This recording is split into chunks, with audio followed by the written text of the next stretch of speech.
Iran તરફથી Israel પર સૌથી મોટો હુમલો. સોરોકા હોસ્પિટલ ઉપર મિસાઇલ હુમલામાં 25 લોકોના મોત.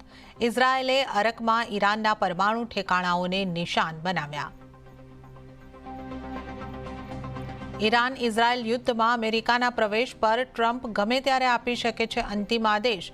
વીકેન્ડમાં કંઈક મોટું થવાના સંકેત. ઘણી મહત્વપૂર્ણ ફેડરલ એજન્સીઓ એલર્ટ પર. ઓપરેશન સિંધુ હેઠળ ઈરાનથી દિલ્હી પરત ફર્યા 110 ભારતીય વિદ્યાર્થીઓ મેડિકલનો અભ્યાસ કરવા ઈરાન ગયા હતા. વિદ્યાર્થીઓ કુલ વિદ્યાર્થીઓમાં 90 કાશ્મીરીઓનો પણ સામેલ. નિફ્ટીની વીકલી એક્સપાયરી પર સીમિત રેન્જમાં રહ્યા બજાર. સેન્સેક્સ નિફ્ટીનું ફ્લેટ ક્લોઝિંગ. મિડ કેપ અને સ્મોલ કેપમાં રહી વધારે વેચવાલી. બેંક નિફ્ટીમાં પણ રહ્યો 250 પોઈન્ટનો ઘટાડો. સરકારે એડવાન્સ્ડ મીડિયમ કોમ્બેટ એરક્રાફ્ટ બનાવવાની દિશામાં પહેલું પગલું ભર્યું. 5th જનરેશન ફાઇટર જેટ બનાવવા માટે EOI જારી કર્યું. 16 ઓગસ્ટે બોલી લગાવવાની તક. પ્રથમ તબક્કામાં પ્રોટોટાઇપ માટે કંપનીની પસંદગી કરવામાં આવશે.